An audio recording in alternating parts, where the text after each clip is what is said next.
Hello, good evening, and a very warm welcome to Rangers Radio.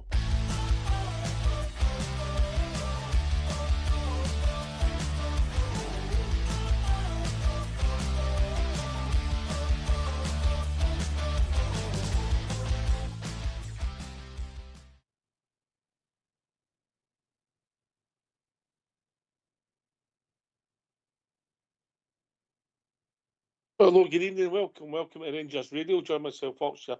On the show this evening is the one and only Southside and our AK. Evening, Southside. Evening, Ox. Good to be on the night with AK. Let's give a shout out to the troops on the YouTube feed tonight. And good evening to everyone listening in this evening. AK, how we doing, mate? Hi, good evening, Ox. Yeah, Southside, the Takey team and everybody that's listening. Welcome to Rangers Radio. Aye, how's Big AK? I'm alright, pal. I'm alright. Still getting our Sunday right enough, but we brush ourselves down, we dust ourselves down, and we pick ourselves up and we go on with the next one. I've been time to reflect, Big, and I'm going to give you my thoughts, yeah. I had a moment in the day. I don't think it's Sunday in isolation. I think it's been magnified by Hibs, Motherwell and Livingston, mate. That's the issue. It comes to a head on Sunday. That's where the frustrations come with. Now that I've started to think in the cold light of day, you think that's fair, Southside? It's a build-up. Build-up. It's been draws and more draws. I'll agree with you, mate. It probably is. Aye. Sunday in isolation. We've had stranger all firm games and that. The one, if you're honest, AK, it was pretty much a mirror image of the game at Parkhead, yeah. Aye, that would be fair, Ox. Fair submission as well. Listen, but I would also say, in summary, we didn't play well in the kind of Hibs game, the Motherwell game, the Livingston game. But that's also the games where Mikey Moore gets a disallowed goal, which we all think's on. Jarmiti should have had a penalty at Motherwell. Mikey Moore should have had a penalty at Livingston. And then Rasket and Bars in the back. We could have had a penalty there at the weekend as well. So, factors, mate, that's determine the result as well. I get it, mate. I get it. But there's two other factors, mate. There's two other factors for me. You put the ball in it at the right time and you keep the ball out at the right time, mate, and you win more games of football. I get the issues. I understand. I'm frustrated and annoyed as other things. But if you score goals and keep clean sheets, you win a lot more football matches. Southside. Aye. Do you think maybe the clean sheets have changed since we took Jiga out the team? That's a good point, mate. That is a good point, mate. Because I don't want to blame John Suter. He's frustrated me the last few weeks. But the Jiga wasn't playing well, and we thought, right, he's not good enough. He's not going to cut it. Then he was playing well, and arguably man of the match against Motherwell, Southside for us. And I don't think he's played since. Yeah. Aye, since we took him out of the team, we've sort of looked a couple of goals here and there.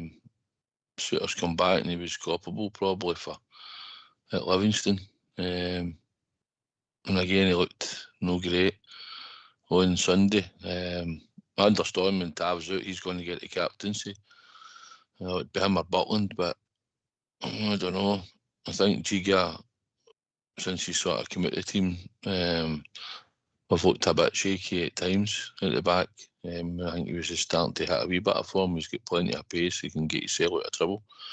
I know he's got he's thrown his odd mad moment. No, he's no near Fernandez, to be honest. He's no one either.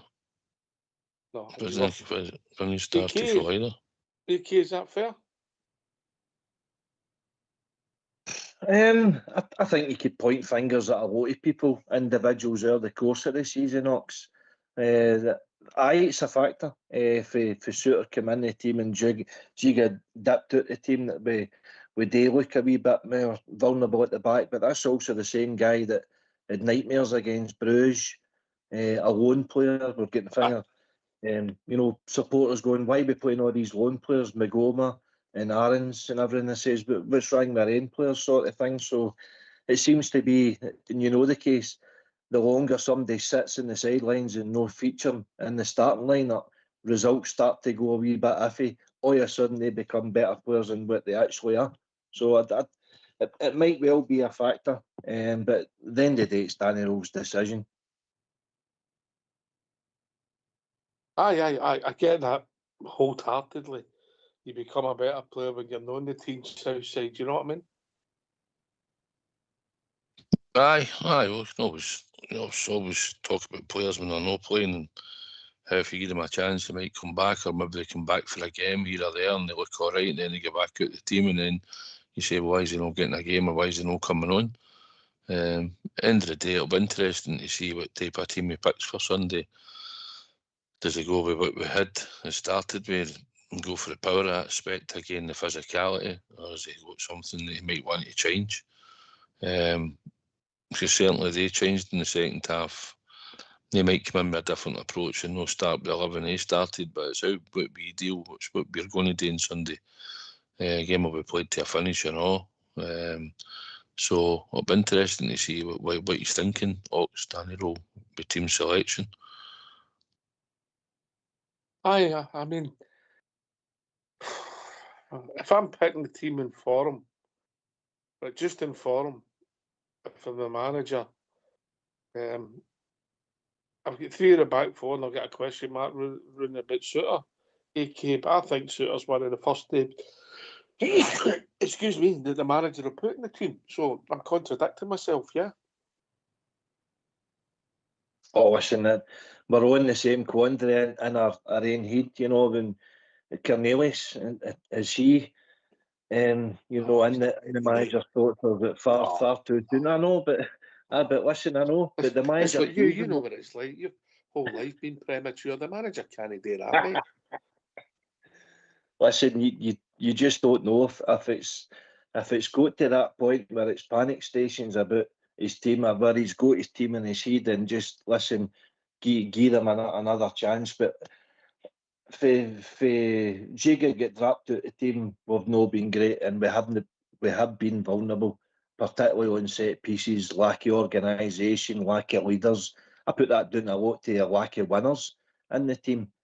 Winners, leaders make winners, and we've not got enough for them. We lost control of the game. Good players don't look to the management team for guide and direction. They sort it out themselves on the park, and we don't have enough of them. Name me a good player that played for Rangers, and I'll give you a bad game he had against Celtic, mate. Oh, of course. I could give you all the best players, and they would all had bad games. I'm not saying that, but generally, you know what I'm saying. The kind of better players, the winners, basically, they know how to get a game out of the line. They know how to regroup. They know how to structure and organise themselves and pull each other in and dig out other players that's no doing their job. And it was quite apparent that we lost the midfield. We put ourselves under pressure. We're going deeper. The crowd, got tension. And that all filtered onto the park, and it just meant wave after wave, and Celtic were coming at us because they had nothing to lose. They threw everything but a kitchen sink at us because they knew they had to take something at the game. On the show, mate, it was one big moment. It's the first goal. If that doesn't happen, the game's different now. It's all half buts and maybe south side. We could have lost 5 goals if we didn't lose that goal. You'll never be able to answer it. But that was the pop that burst the balloon, mate, and then the panic and the nerves. You could feel it. I bet you could sense it, big, There's a few in about me. Starting to get worried in that. You can sort of sense it around the stadium as well, the atmosphere. And you can see a few players in the park doing things that normally you'd have associated them with keeping a calm head. Even filter through our goalkeeper, kicking balls up the park and out the park and up to the opposition when it was just coming back to us again when they out ball. So it sort of filtered through the stands and then onto the park, and certain players obviously looking nervous, but there was no need to, it's concentrate on your game and just do the basics right. But aye, it'll be interesting. There's maybe one or two things you could do on Sunday that you might do, and It'll be interesting to see when it gets near the time, what sort of team that comes on the park, because no doubt you might have one or two might have picked up an injury for the weekend. You don't know.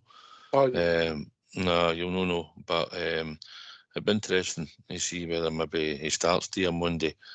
Does he start him, or does he go along the same lines with the two up front and go with the strength and the power, or does Magoma come in maybe at left back for Romans, and does Olsen start? Because let's be honest, What would you take Romans out of the team for me? I wouldn't. No. I wouldn't. But obviously people will look at it and see, well, will he do that? I wouldn't, personally. I don't know if I'd start Scove Olsen on Sunday. Oh, that's a difference. Right. Aye. I'll put you on the spot, right? Your back four, the personal back four, yeah? AK. Aye, start with me first, thanks. Listen, I don't think we've done a hell of a lot wrong for the first 50, 55 minutes. Excuse me. I know. Your I know. personal back four, yeah? Yep. Right. I've got, by the way, just to let you know, I've got a new motto, AK. What's that? I'm going to interrupt people more. It's my New Year's resolution. How can you do any more than what you already do? Just watch. Anyway, back four. Right, back four. Sticking with Sterling. I will put Jiga in. I'll stick with Fernandes and Romans. All right. Southside. At the Butland, Sterling, Romans, I would like to see Jiga come in. I think there's a room for him to come into the team, but I would personally play him. And for me, it'd be a toss-up between, it's going to be either Suter or Fernandes. Fernandes done all right. I think he's still a bit lackadaisical at times. Suter will probably get the nod anyway. I think just the experience, and I don't think Tav will start. So your turn. You're starting. I would put Jiga in for Fernandes, to be honest. Okay, but what do you think the manager will do? Two different questions, mate. Yeah, I think it'll be Suter and Fernandes. I don't disagree. Right. Okay. So we're all similar in the back four. Within reason. So we're into the midfield. Are you gone, AK? You going to go with the same midfield stroke forwards as at the weekend? Have you got any thoughts? I think Scove Olsen comes out the team, but for who I'm looking at the bench here,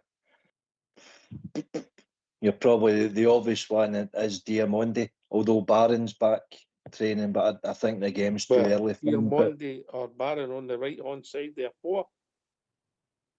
No, Diamondi. It'd be a 4-3. Well, what would it be?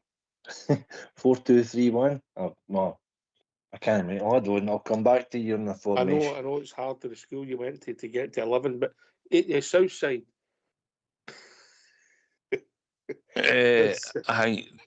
I think Tukey plays. He's lost the plot. I think.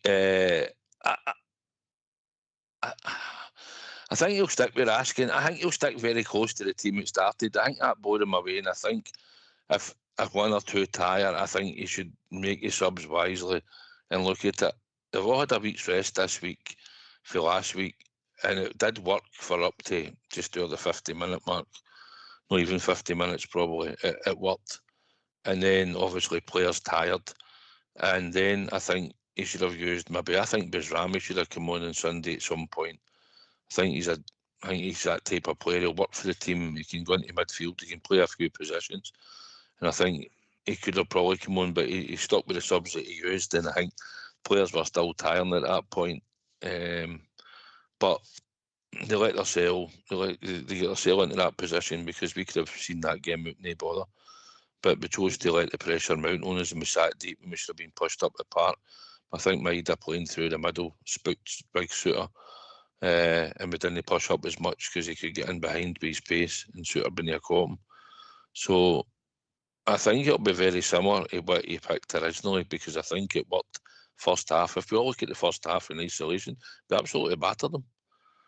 You know, we battered them physically on the park, and we got the goals. We got the 2 goals, and we could have maybe had 1 or 2 others. Mikey Moore was running a riot in the middle of the park. Every time he got on the ball, he was causing them untold problems. A couple of times he overdone it, but he was causing them problems. So I think the team that he probably started with is probably the one that he'll maybe be close to.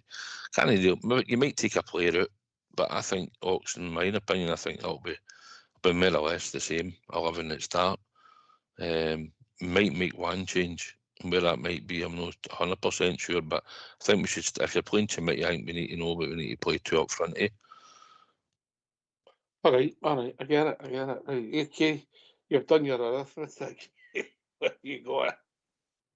I would my shoes and socks are 30, and I was 1 short. Are you sure that was your shoes, your toes? I would be playing a 4-1-3-2. I think Chirkwani should be the guy that's the pivot in the midfield, and I would have Moore in the front and Raskin in the right, Diamond in the left, and Nadiri and Chirmity up front. But I think that just what the south side's saying there, I think Danny Rowe needs to recognise when players are running empty on field, because I think that contributed to how much the game flipped on Sunday. Celtic's first shot on target, Ox, was the 59th minute. So it wasn't even the full second half that they dominated. No, It was it was the last half hour of the game. That big moment. Listen, I don't think your formation will work, mate. I'll tell you why. I just think that the guy in the man would have too much to do, mate. You know, but I get your personnel could be right, because if we're honest, right, if we're really honest, he might go with the same team again in the first half, and he might look to change it and use his squad, because that's the mistake he maybe made in hindsight. But do any of us think that Skov Olsen is really exciting us? He put that cross in for the goal. Nobody thought to do it. It was behind him. It wasn't the best cross, you know. But he's not exactly getting us out of our seats. AK. No, he's been a disappointment, because he was the kind of the marquee signing, so to be, for Danny Rowe in the January transfer window, and he's come in with an option to buy, and for what we're seeing, nah, he's not doing anywhere near enough. But is it his fault? He didn't have games up. I think his last full game was like November or August or something last year, but he should be well up to speed by now, surely. But we're only seeing flashing moments with him. I think it was Allbear that said in the show the other night, and it was a great point. See what Moore was doing in the first half with getting the ball and collecting it and driving at the midfield and the Celtic back line. That's what I was expecting off of Skov Olsen today, and he's not doing that. So he shouldn't be getting thrown a starting jersey again just because he's this supposed to be big marquee player. The players need to get the message. That sort of effort and endeavour you put in that second half cost us a vital 2 points, which could cost us eventually in the league running, and you can't be getting away with that. So I'm sorry, but Diamandi, I would be putting in there. But he needs to up his game as well, because he didn't exactly set the head on fire. None of them did the second half. They all looked as if they gassed for some reason. Maybe it was the effort they'd put in the first half. Maybe it was that they just couldn't handle the game. But whatever it was, you could see the goals coming, Ox, and you're like, just change it, Danny Rowe. Please change it. Recognise that you need to change something. That's plenty, Isaac. I know. Okay, I warned you.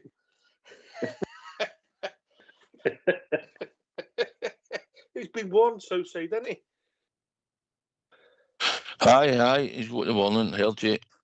I think he's right, but in certain things he said, I think like big midfielder, big Tukey tired. Skov Olsen obviously tired. He took him off. Very tired, or he was not in the game enough. He took him off.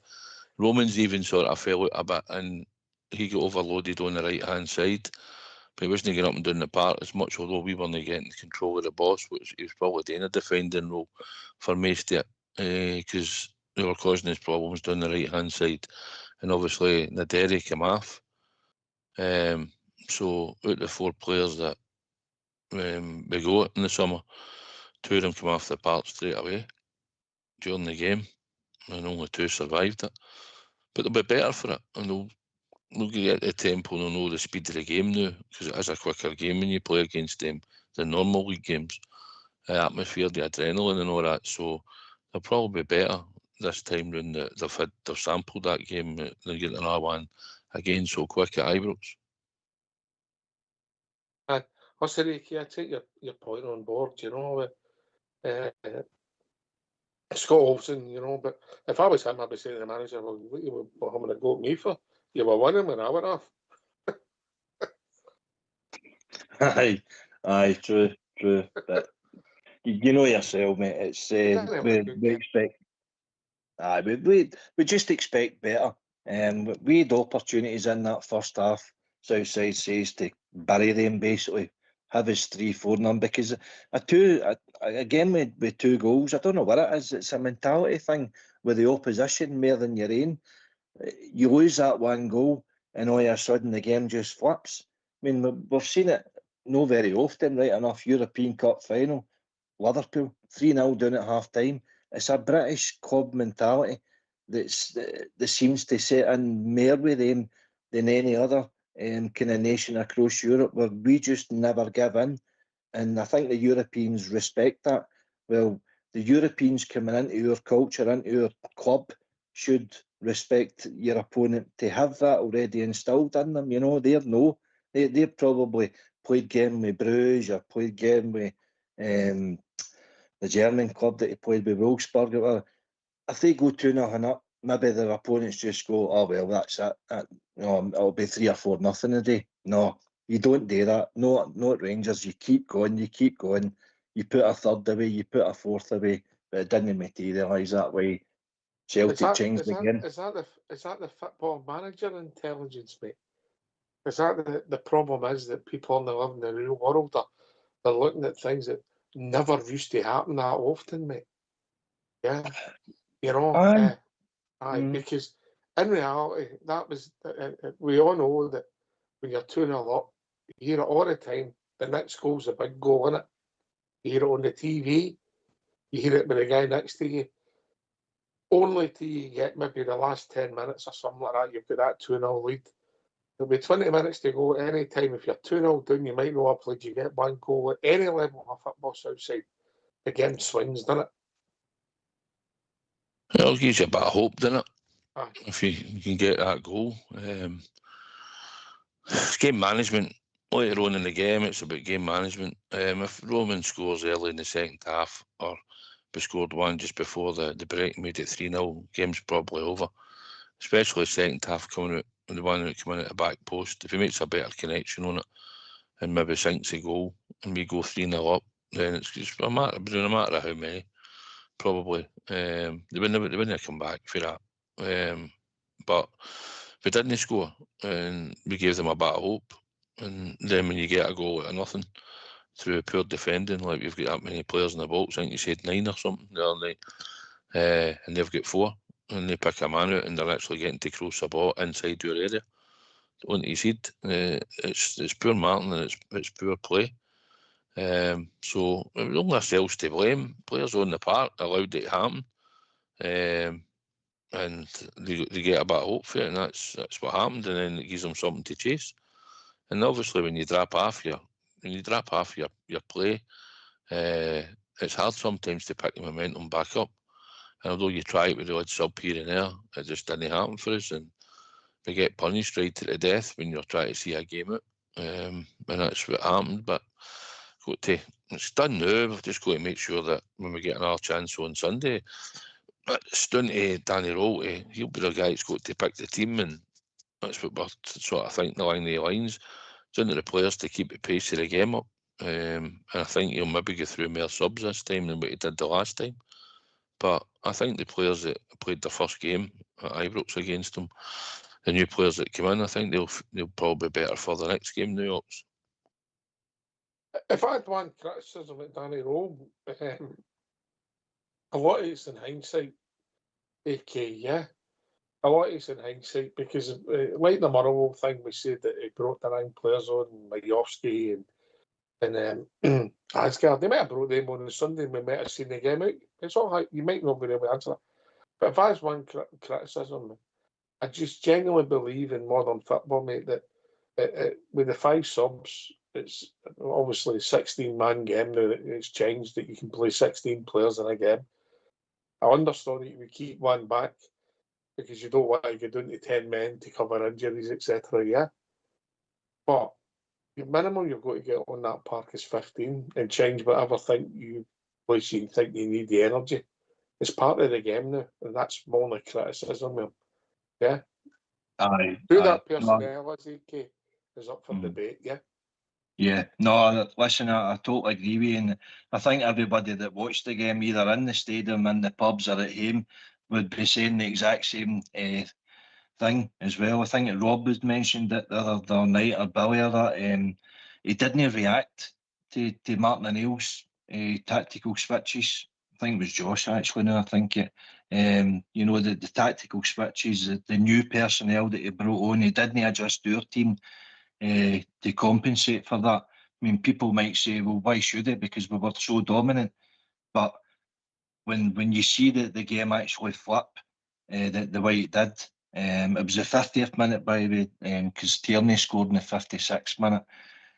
But for Celtic's first shot and goal, but it's you could just see it. You could just see it and you could sense it. So Danny Rowe, I don't know where it came into his mind that because he made a pig's ear out of Fir Park a couple of weeks ago with bringing on the subs so late and it changed the defensive shape of the team. I don't know where he was feared to make that change because we were so dominant. But what he done against Hearts, I thought was brilliant, bringing on Tavernier at the right time. He brought on Ant-Man, Gassama. You know, they were all positive changes and it meant we still have legs in the kind of team, you know, and it just looked as if there was a lot of our players gassing round about the hour mark of the team, and it was just we were hanging on for dear life towards the end of the game. I actually thought the game had petered out, mate. I thought it might have just petered out. I felt they'd run their race as well, you know. But listen, you get one goal, you can get the other one. It only takes a mistake. We're going to move on for at some point Southside. We've had worse performances over 90 minutes against that mob, and we've managed to win. We've had a lot better performances and get gubbed. Yeah. Aye, we had a poor performance in the first half up at the Chamber of Secrets. We could have been 3 or 4 down. We won 1-0 down, and we turned it around the second half and we got away with the victory. They're hard to predict. I mean, they made 2 changes, and Sterling, who coped really well first half against Maida, struggled a wee bit in the second half, and Hattati came on in the middle of the park, and that's where we should have. I mean, they brought on the 2 subs, and we should have been able to cope with that. They just changed 2 players, but Sterling looked like he was cutting inside. He had maybe runners after the ball, but we weren't tracking. And we looked a wee bit, and that's when you're looking for your captain to be making sure that he's pulling the team together, and certain experienced players out in the park can sort it out themselves between them because they can see on the park what's happening.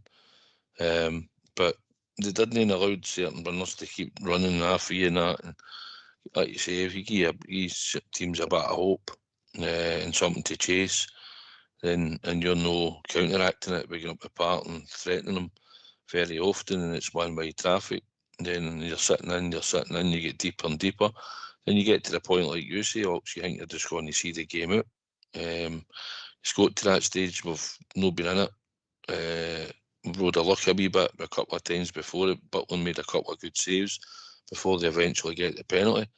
And then you're looking at the clock, you're thinking, well, do you know what, we'll see this out now. And if we'd won the game 2-1, we could still have been critical of certain things in the second half, but the mood would have been better for the rest of the support. As it turned out, coming out the stadium, it felt more like a defeat than getting a point, you know, at the time. But listen, we've got to rectify it on Sunday. It's a cup game, it's a different thing. Then we need to make sure we can go and get the points in the league. But it's a cup game and it'll be played to a finish. So you'll probably find that the 5 subs that you've got, and then maybe the one, if it goes to extra time, if you have to go down to extra time, you'll get an extra sub on as well. So substitutions probably for us this time coming round might be critical, because we might find they might use more than they used the week before. Aye. You know, people will never forget Chermitty's goal. I mean, I think that a lot of people were talking about it, but it takes me back to the 16 Cup final when Andy Halliday and Kenny Miller scored 2 wonderful goals that day. But we don't look at them fondly because of the result, AK. Chermitty's goals are a wee bit different because we never lost again, but it would have been a goal that was worthy to be part of a winning display, mate, yeah? Correct. Aye, correct. I mean, Edu's goal is remembered for stumbling it in and a yard out. Tam Forsai's goal's remembered for kicking it in for 6 inches out. You know, we tend to remember the goals first and foremost before the belters that Chermitty scored there. But it's unfortunate for his point of view because he scored 2 fantastic goals. The bit of skill he did for his second goal, I think, you know, it's been undersold a bit because I think he totally meant that to wrang footer the right back. I wish that wee guy had snapped his ankles when he turned and all the wee rat. But his finish was sublime as well. He just scaffed it a wee bit past the keeper. I think Southside said it looked as if it was just like trundling in, but he knew exactly what he's doing. But his first goal, the overhead kick, man, was wow. He caught it absolutely sweet, and the keeper's never getting that. So unfortunately, from his point of view, the 2 moments of brilliance are getting lost in again because we've that points in it. But we need to pick ourselves up. There's no point in looking back, no point in feeling sorry about ourselves, and just take the opportunity that's still there in the front of us. Just go for it. What have we got to lose? People were losing, people were gearing up the league in that back in October. So we're in with a chance still. Might be a slim chance, but it's still a chance. I think we're frustrated because of what we've said earlier on. But anyway, gentlemen, we get these phone lines open. Aye. Do you want to be exclusive and who won the card? Aye, go on then. Albert. Albert. All right. We can go to a better person now. Yes. Aye, go on yourself, Albert. Just for the people listening, Big Steve had a card he was doing for his band and we had a shot at it. Yeah. No, Big Steve, you take money out of our pockets, is it? Always for a good cause. Aye, well, you seen what the prize was, didn't you? You think a tray of pies. You go to a night out with him, you've got 2 pockets, didn't you? One for Stevie, one for the rest of your night, didn't you? You gave me key rings, pens. You go, where does this stuff come from? Aye, that tequila rose goes down well with him. No, he's got a tactic, mate. What he does, he gets you on that, then he does a hard sell, mate. I've worked it out. He's a fly bugger. He softens you up, mate. He softens you up. Gets you in a good mood, then he does a hard sell. And we all fall for it every time, Southside, don't we? Aye, it gets you a trade. I think it was 12 tequila roses the last time we were out. You had the tray. Starts off and then gets you to start dipping your hand in your pocket. It's always for a good cause. Yeah. Let's hear from you. While you are sitting listening on your own, why not take part and give us a phone?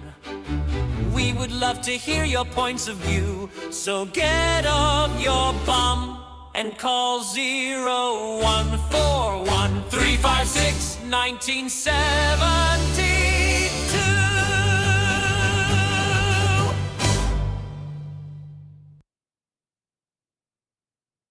Yeah. It's going to be interesting what the team is on Sunday. But it's also, when we look and Was there a message in there for you, Southside? Am I reading too much in it? Do you get a feeling there's some of the players that Danny Rowe just doesn't fancy at all?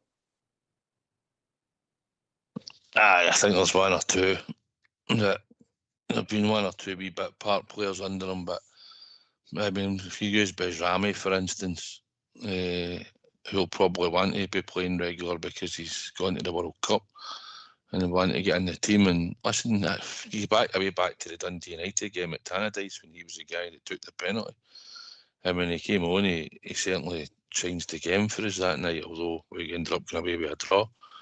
He was all at the park and he played well. Going back that far back, did he get a chance against Queen's Park? I can't remember. He might have. But aye, he's been miles out the picture of late. And yet I think he can come in and he could do a job. Or if you're looking for somebody in the midfield, because we don't have that physicality in the middle of the park, I think he relies on the three players. I think he relies on the three of them. The two that played on Sunday and Diamondi coming on.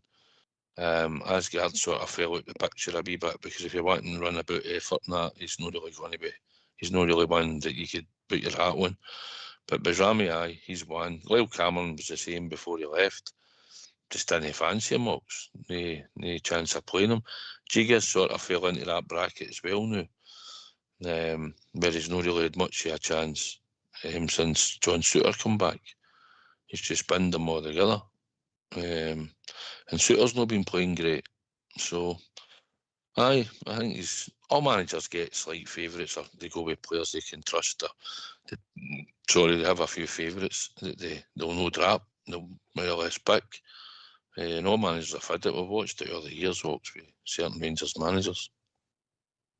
Aye. But you know what that's like. You're one of my favourites on here, AK. I would like to think so. Take your tongue out your cheek when you're saying that to me. Listen, I think the Southside's right. I think it's more who does he trust in the team, and Trust, I think that's a good word, mate. That's a good word, trust. Aye, Asgard, he flatters to deceive a lot of the time. I'm disappointed at the lack of game time Bezrami's had as well. Southside, I think he's got qualities that we could use better than what we are.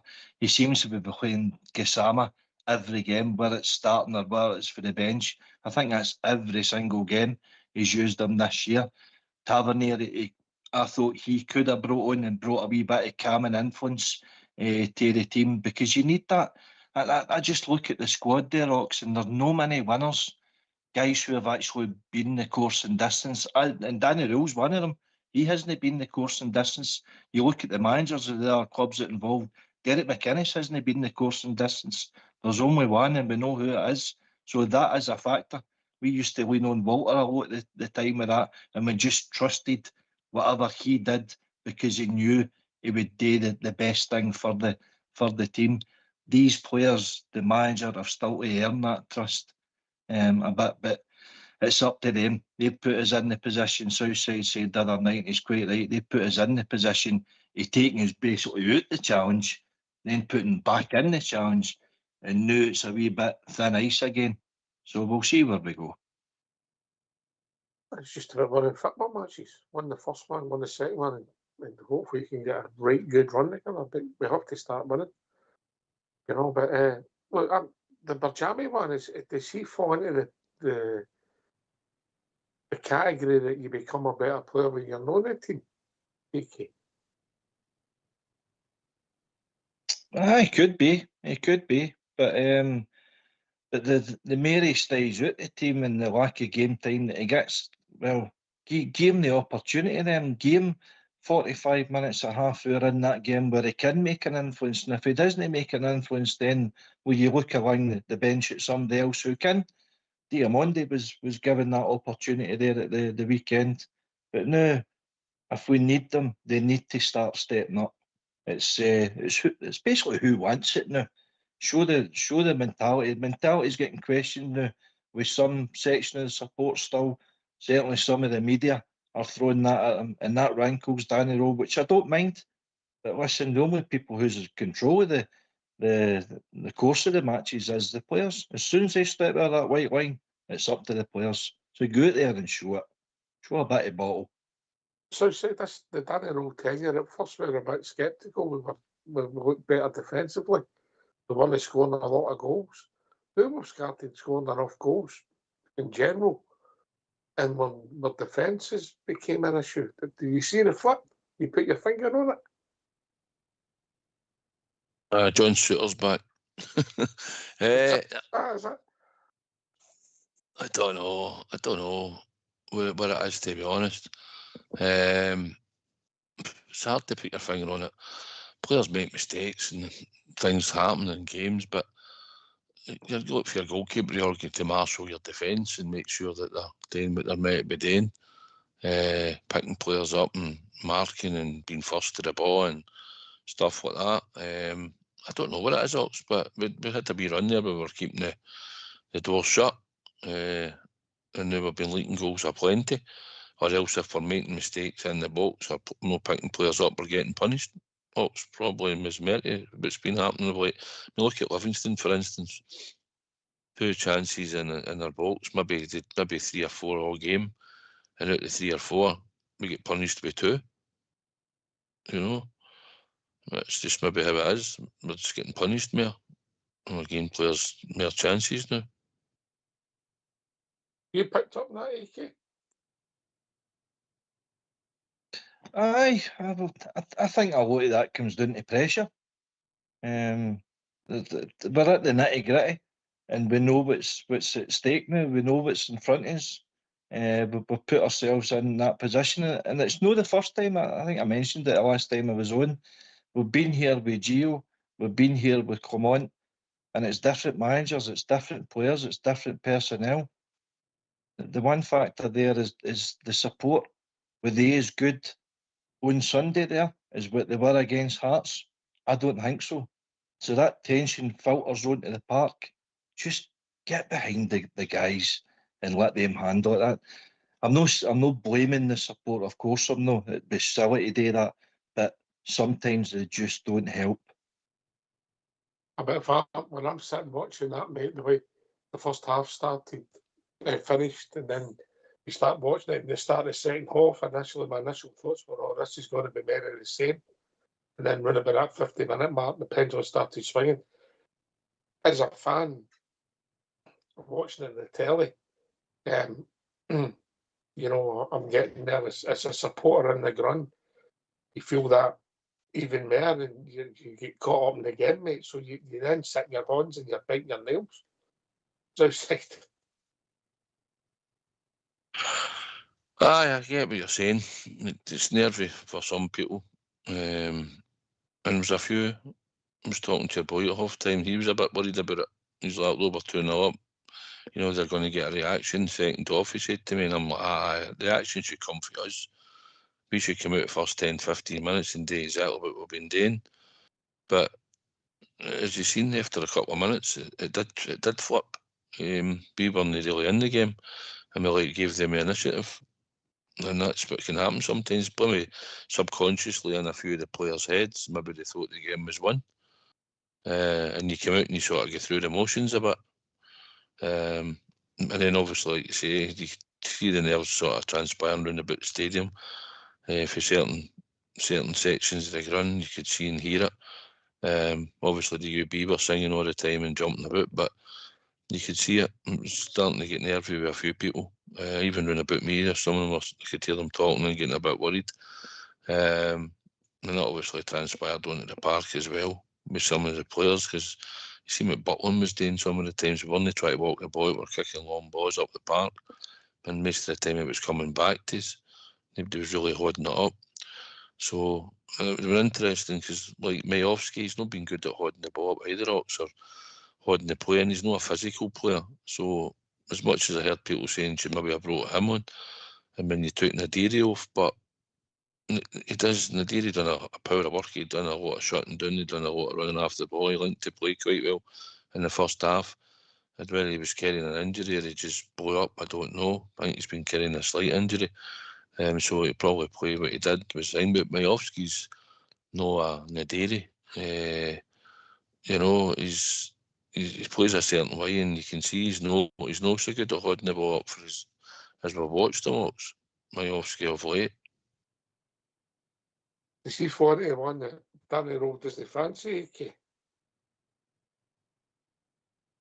Nah, he could be, and his lack of game time certainly proved back up your case here. I'd throw the question out to you, Ox, and Southside, and everybody that's listening, if any callers but come into who is the leaders in our team? Who is the guys that's going to organise, going to, you know, midfield general? Do we have a midfield general? See when wee Mikey Moore's getting kicked up and down the park. I watched a podcast today with Derek Ferguson. He says, I hated seeing that. He says, see, when I was out in that park and wee Durant was in the front of me, or that, he says, it was my job to look after him, and if somebody laid one on Durant, I'm making sure I'm getting that boy back. There's nobody in our team that does that. So somebody needs to step up. Albert pinpointed Raskin the other night as well. Spot on. He starts wandering about and he leaves gaps. He leaves Chuck One to isolate it, and he's having to look after 2 or 3 running at him in the midfield. He needs to be more disciplined. You all need to be more disciplined and hold their roles in the team and stand up. You know, in the face of adversity, you stand up for that jersey that you're wearing. You don't fold. You don't go into your shell, and you're there out there, and it's about 90 minutes. It's not about 45 minutes or 50 minutes. It's about a full 90 minutes when you're playing this mob. So let's see a different attitude altogether on Sunday. I don't know about that, mate. I don't know about that. I want to take the attitude for the first half. One of the game, I think. I think the people have always get tackled and people have stuck one on. It's part of the game. And the problem that you've maybe got now compared to when Derek played, you do leave one off, you're off the park, mate. The game's changed. VAR's changed the game. Even if you get away with one, you still can get punished. Anyway, Ross has joined this evening. Ross. All right, brother. How's it going? Aye, mate. I have my first meal today since Sunday, so I'm feeling a bit better, mate. Feeling a bit better. You know, nervous for Sunday? I've got a long way to go. Never. Always calm, mate. Always calm. I don't know about that. The way we're playing now, that was shocking the way we played, but brother, I'm not joking you. That was absolutely terrible. See, if we play like that on Sunday, we've no chance against them. That's me, honestly. What about if we finish the game the way we started on Sunday? Well, see if we start the way we did. Let's go for it. Let's just batter the goals in. Let's just do it. Let's just finish it. But if we play we did the second half, we've no chance. That's a different argument. But we can play worse and still win. Southside. Aye, Ross, disappointing when you're 2-0 up and you come out the ground and it's 2 each, mate. But it's done now. We've just got to make sure we can make the team get us into the semi-final of the cup. That's what we've got to look for on Sunday. Just be positive, come out and do what we've done the first half, and whatever personnel he picks. As long as we can come out and start and play the way we did, I think we've got the physicality and the height on their team. And we just need to make sure that we see the job through this time, Ross. Hopefully, brother. Hopefully, bridge my eyes. I mean, if we play the first half the way we did, we're absolutely on it. Second half, that was shocking. AK. Well, dust yourself down, Ross. Come on now. Pick yourself up again. Get back round your team. That's what we do. That's what we're there to do. That's in our DNA. Our DNA is not to give up. It's a no surrender attitude. So I'm not fearful about Sunday at all, mate. It's another opportunity there. We should have beat them on Sunday there. We didn't. This is an opportunity there to put them out the cup and resurrect their league campaign. So I'm still positive. I'm still there now. I'm just hoping they get battered tonight. I hope Aberdeen absolutely batter them tonight. Hope they get beat maybe 3-4-1 tonight, hopefully. But we'll see, mate. I'm not really interested in them. I'm more interested in... I know, mate. No, I'm not. I'm not interested in them either, brother, but I just want to see the pigs getting beat. All right, mate. You look after yourself. Always good to talk to you.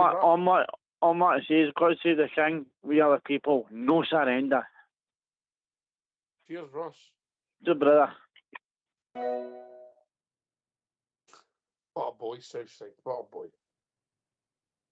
Yes, aye. Contributes every other night now, does Ross. There's Ross. Now. Yeah, where were we? There, Ricky? Before Ross came in. Talking about leaders in the team, Aye, Ox. listen, I get Derek's point. You know, people, but the game's changed, mate. The game has changed beyond all recognition. You know, Derek came into the team nearly 40 years ago, mate. Well, more than 40 years ago. You know, what people can get away with, what they could do, and what actually happened.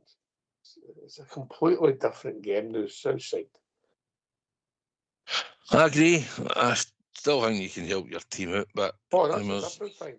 You know, players can get into other players' faces and stuff.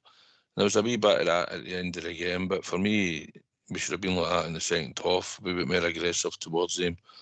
But I get it. I get what AK's trying to say, and I get what Derek Ferguson's saying, but it has changed massively. You're lucky if you can tackle players now to what you used to be able to do. It just doesn't happen anymore. They're more or less killing, tackling, and all to a point. But aye, I get it. But I think we should be a wee bit more box clever when Mikey Moore was the one that ended a few hefty challenges on Sunday. There's nothing about getting in the referee's ear and getting him it, and then maybe getting in amongst them and all, without going overboard, just to protect your teammate. But I get what AK is saying, and I get what Derek Ferguson's saying, but also get what you're saying, Ox. It's certainly changed days for what we used to watch in tackles in football. It's changed dramatically. Aye. It's not far away from being a non-contact sport at times, you know. But listen, I get the point you're trying to make, AK, that you can support you can get close, you can get there to help, you can pick somebody up, you can get close, you can help them in possession. But I think the days of somebody going and leave somebody their own one are pretty much gone, because even if you get away with it, bang, half apart. Oh, listen, I know exactly what you're saying there as well, and you're right, and I think Derek recognises that himself. He couldn't get away with half of what he used to get away with, but Derek wasn't exactly a dirty player either, but he was a hard player. You know, he was fantastic on the ball, mate. He looked really he was. Aye, he was very, very underrated. I mean, Barry Ferguson wasn't exactly a dirty player, but he could leave one in there, because he knew if he didn't, he was going to get left one on himself as well. But aye, you're right, the game has changed.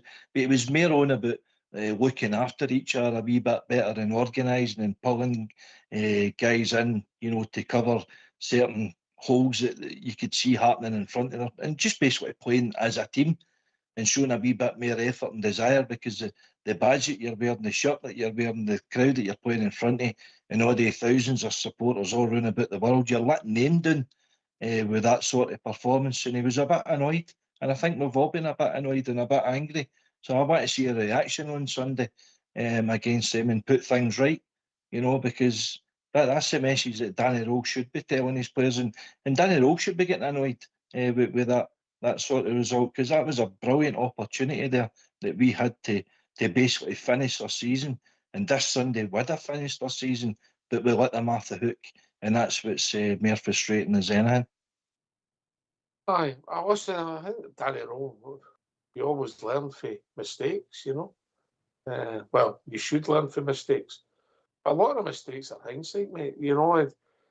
If I think it was Southside or Robert, I can't remember who the other night said, if Butler comes out and punches that clear, the game peters out and we're not talking about it.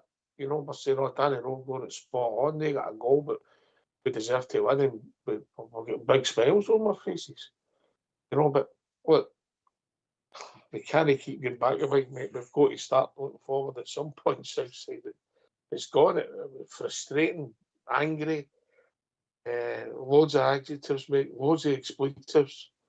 I think that the people who know us Southside know how we feel, but it doesn't always come across on here, does it?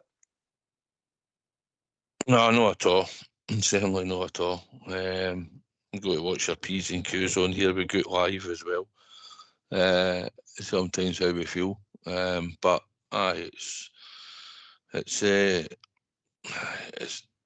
it's mad the new way football's changed the new, like we're talking about, and we just need to make sure that he picks the right team, we get a result. I believe as you talked about Majowski before, but just go to the tune shortly. I think Majowski will be off in the summer. I don't think he'll be hanging about. I don't think he fancies being down the pecking order, unless something dramatically changed.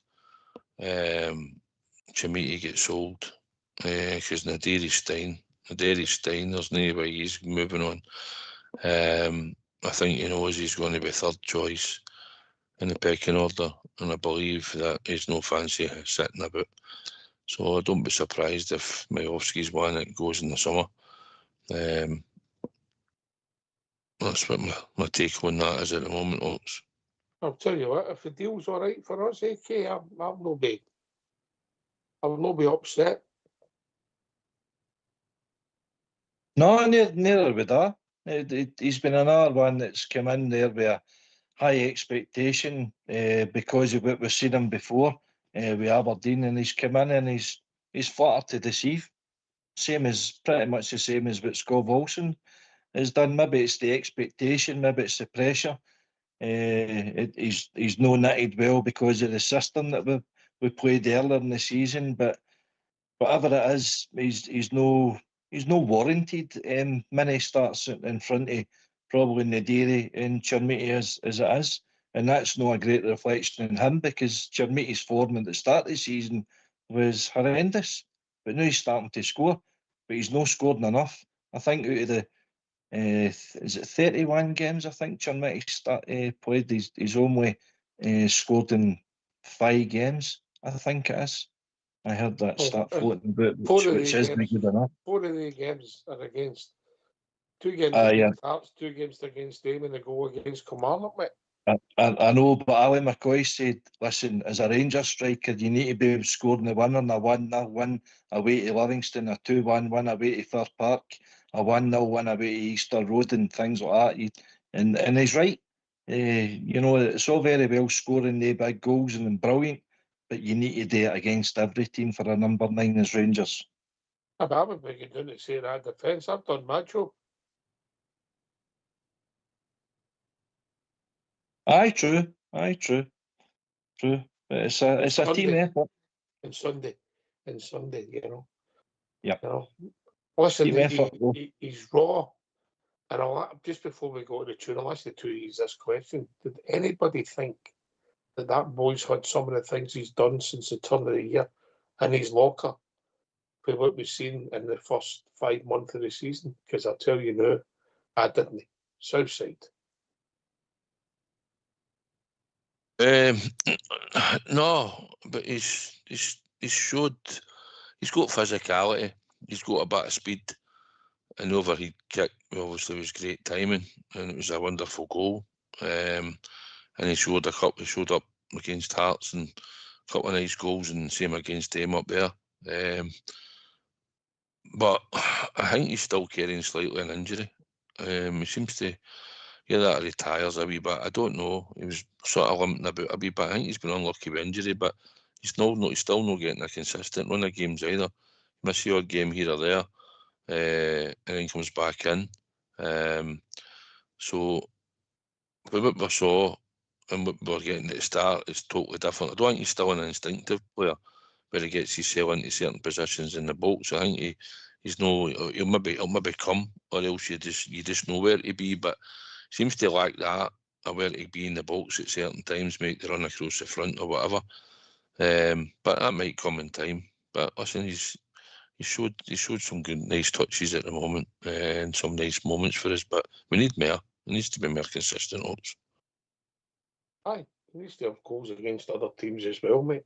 You know, but aye, I don't think I had it in his locker. AK, briefly before we go to the tune. No, you're right. I don't think any has kind of seen the qualities he was meant to bring in, particularly again the price tag that was over his head. But we're starting to see a wee bit of the quality of why he was so well thought of. and as a youth at the Portuguese leagues, and he's even been earmarked as a potential for included in the Portugal squad for the World Cup, which is fair play to him. So we'll see where it goes, but needs to score more.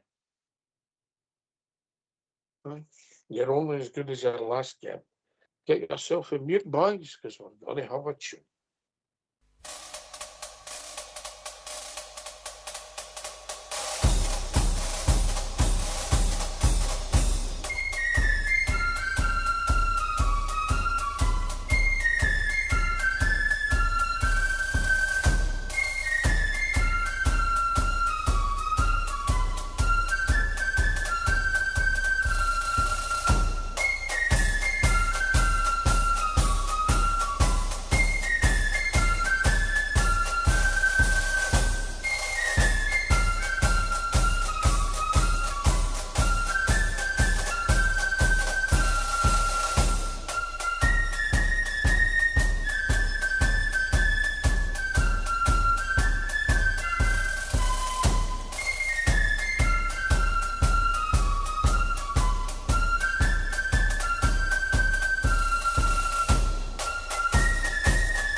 Why don't you give us a call on 0141 356 1972? It's your show, it's your platform. Let's hear from you.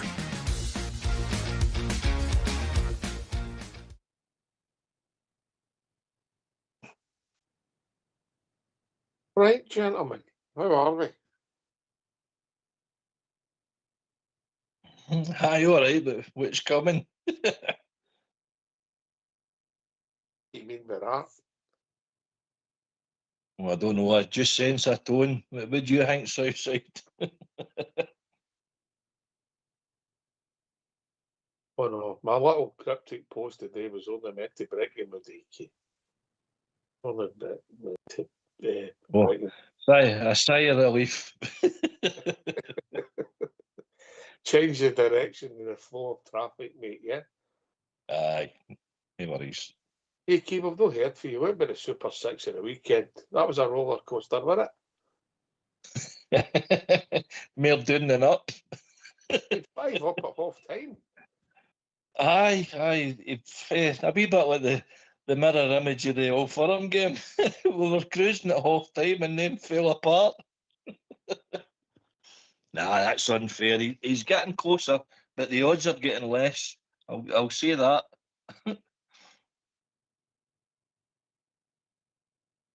Aye, he's trying, he's really trying. He was unlucky.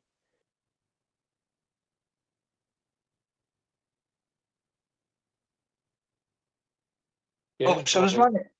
So yeah, I was carry going to on. ask you. Was it 8 games in a row that we won before the Porto loss? I'll soon tell you, mate. I'll give you our form exactly, mate. If I'm getting it, and I'll get it in front of me. Just for you. Thank you very much. Not a It's problem. just even that kind of dead rubber. I don't know did that deflate the confidence in the squad, or that's where it seems to pinpoint it, where our run of wins just came to an end and a wee bit of doubt, or is it the pressure of where we are and people talking about it? And I don't know what it is. I can't put my finger on it. You know, we're all looking for answers, or is it just that the players aren't good enough and they can't handle it? I don't know. I don't know, but it's been one of these seasons. It's been incredible. With Hearts been at the top of the league for so long, Motherwell being as good form as what they've been. I mean, I think they're actually on paper, their defence is now officially the best defence in Europe across all the kind of top leagues. Not I'm saying Scotland's a top league, but that's an amazing stat in itself, you know. But it's just been a great season for the neutral. I think looking in, you know, because there's been a lot of English interest in Scottish football this season, which doesn't normally come, you know. Aye, I get that, mate. I get that. I think, look, in my head, we're 3 points behind Hearts because we've got to beat them. And obviously, we need other teams to help us out now. We're not in control, and that's a frustration. And I think the frustration for Sunday, as I said, came for Motherwell, Livingston, and Hibs. I'll even part the Hibs game, draw Easter Road, but annoyed we didn't play well, so we take that as an off day. Motherwell in the circumstances and Livingston in the circumstances, I think that's how all the pent-up emotion came out on Sunday. And some of the over-the-top reactions, I get it, because of the pent-up emotion, because of how it's happened Southside.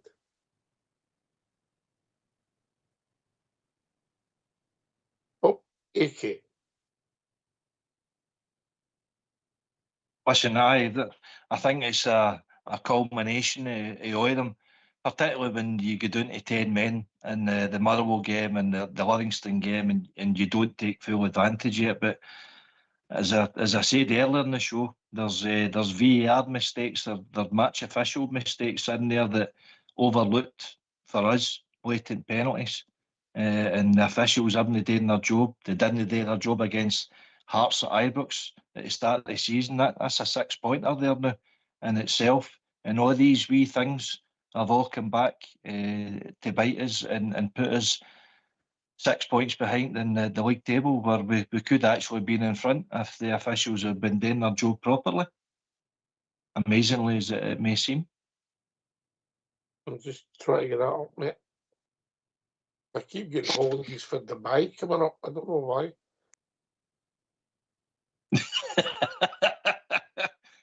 Did you get that, Southside? We're sending Oxford to Dubai on holiday. I think the only thing that's been consistent all season's been the refs that have been that poor and the VAR.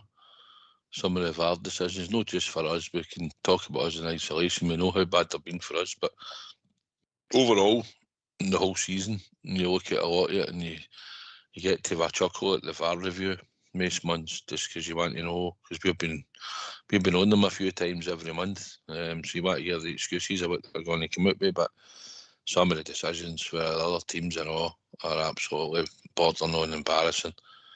And I think that Slattery from Motherwell against St Mirren, he should have probably reversed it and gave him a suspension for that carry on.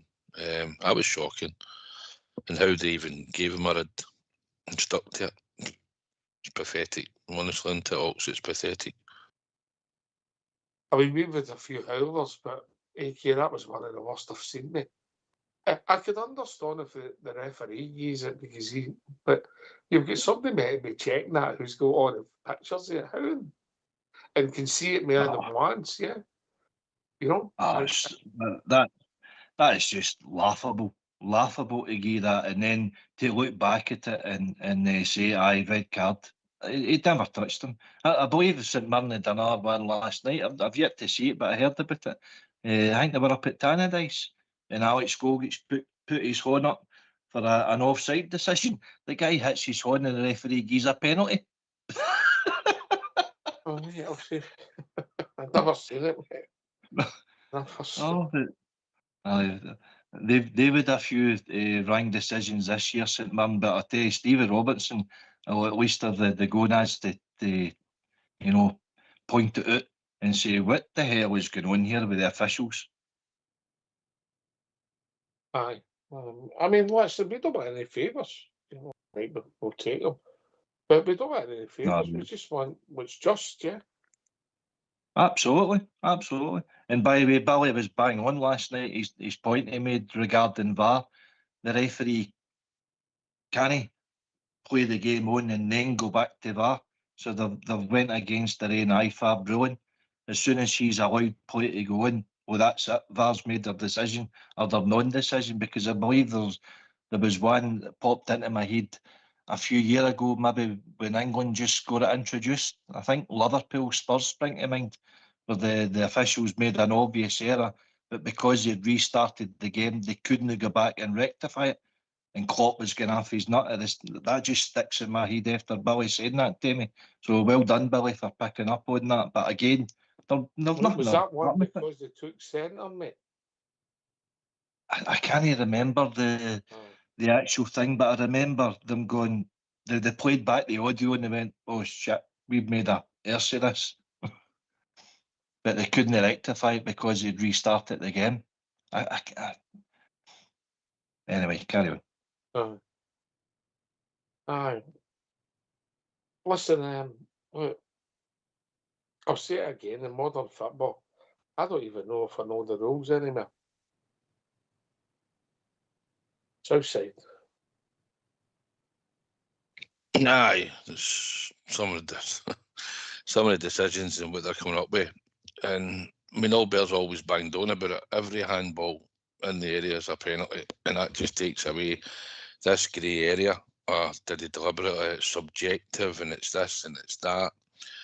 Every handball's a yellow, a penalty, and that just takes it away. But I seen there's a new offside rule coming out. I think Arsene Wenger's behind it. I've seen it's going to get tested out just shortly. Canada, I believe, they're going to test it out about offside. And if any part of your body is onside, then you're going to be onside. So I seen somebody sent me something the other night about it. So that'll be interesting to see. But I just think the officials are just hopeless. I thought it might. Is VAR caused that, mate? Is VAR causing them not to be as aggressive in their decision making, mate? And then they're waiting, and then they're looking foolish at times, AK, because they've got that safety net, you know. But I've seen VAR be absolutely brilliant at the major championships and the Euros, the World Cups and stuff, and it's down to the referees who are actually, right on the pulse, right on the finger of the game. 30 seconds, a minute, something like that. They make a decision and boom, we carry on with the game. The incompetence of these referees and these buffoons who are getting it wrong on the park are then taking up the mic and the camera in the wee cubicles where they are. And that's where but also the confusion of the directive is wrong. What Willie Collins telling them with that Mikey Moore incident at Livingston.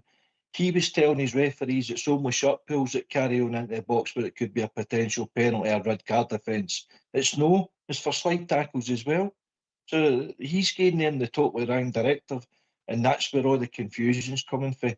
Derek Ferguson, again, going back to, he says that he watches lower league games and that for BBC Radio. He says there's a guy can't mind the guy's name, but he used to be a professional football player. He had a bad injury as a goalkeeper, and he's now took up refereeing. He says he's one of the best referees I've seen. He says, you know why? Because he's not involved in VAR for a start, but he just lets the game flow, and he recognises certain tackles. I've heard Rob say about it, what is your natural position? What is an unnatural position? Well, a football player would know that more than a referee or an official. Just there's a lot of these clowns got their own agenda set in there, and they just can't look past their own colour of specs to give decisions, I think, a lot of the times. Yeah, I thought VAR would improve the decision making. I don't know if it's because it's been under a microscope, but I feel as if the referees' decision making's got worse. You know, and I think the thing about VAR is it was to take out the clear and obvious errors. But it's definitely changed the emotion of the game, and I don't know if that's necessary for the better. Southside. Yeah, it's made them no want to sort of give decisions. I think they've relied on VAR to sort of help them out.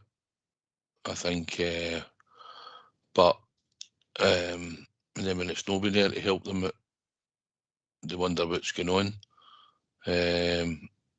So then they come unstuck like that one at down at Livingston, where he didn't give a decision at all. He was hoping VAR would help him out, whereas he had to make a decision. You're refereeing the game, give what you see, and if you're wrong, do you know what, you can say, Bill, do you know what, he never got it right, but at least he gave a decision.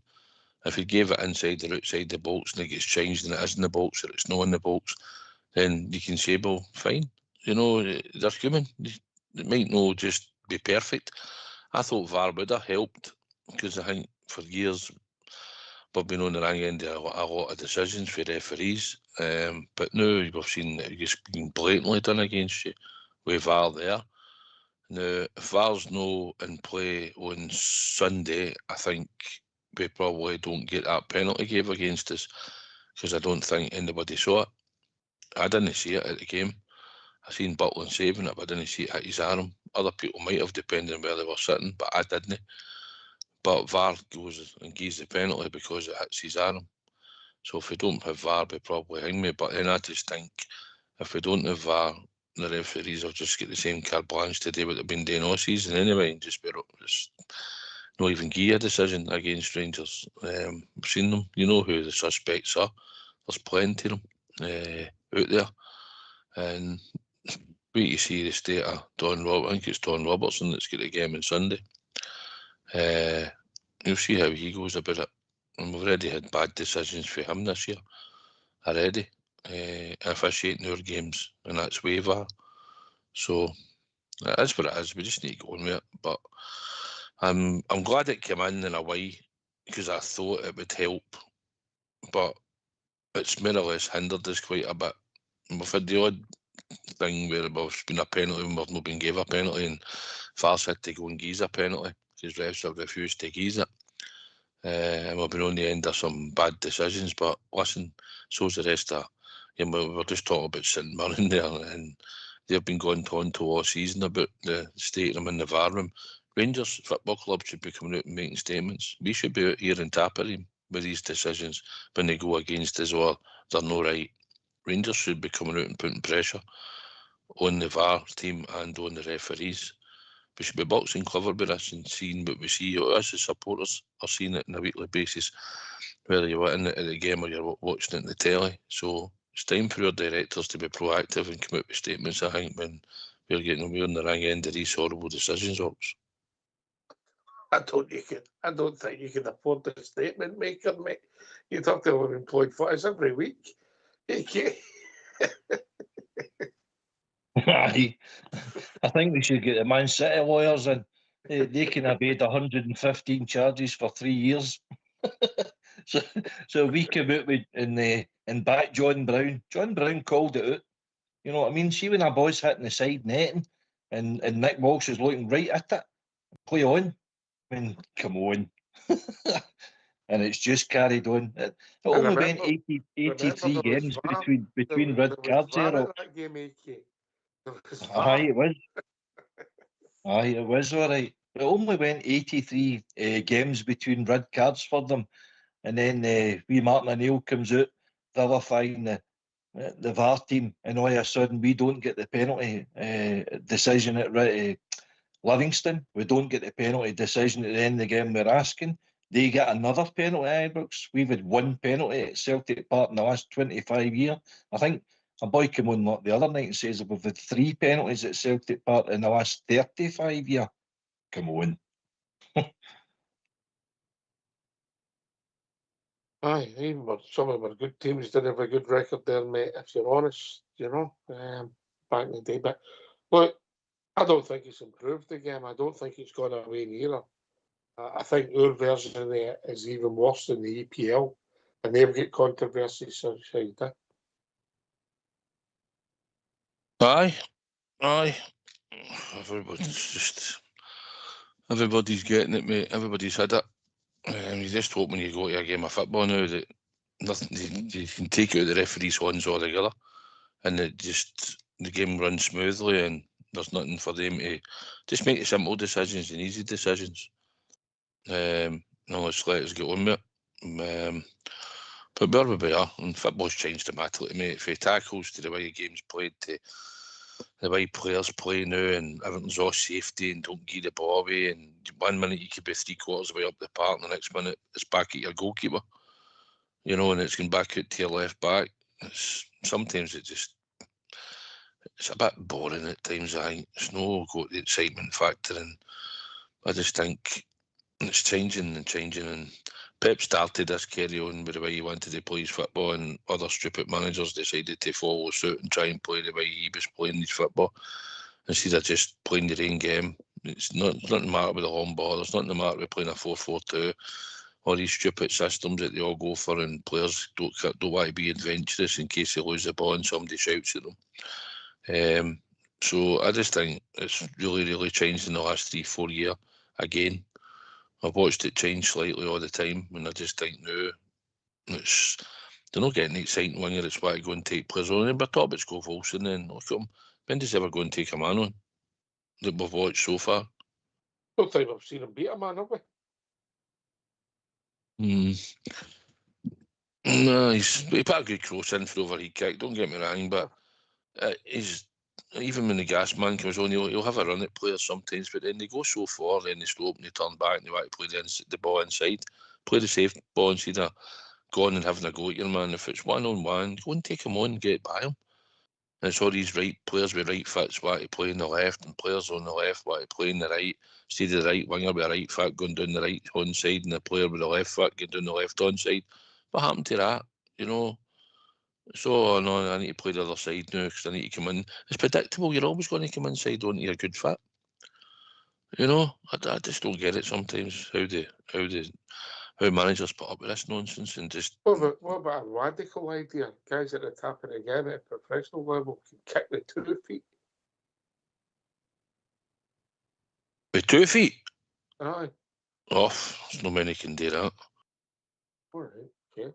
I said a radical idea, people at the top of the game, AK. You're 100% right, Ox. And I'm pretty sure there'll be many listening there now going, well said. People are getting paid tens of thousands a week, hundreds of thousands a week, and they can only kick with 1 foot. They're no Davy Coopers that suit their far fit. Why can you not kick with both feet?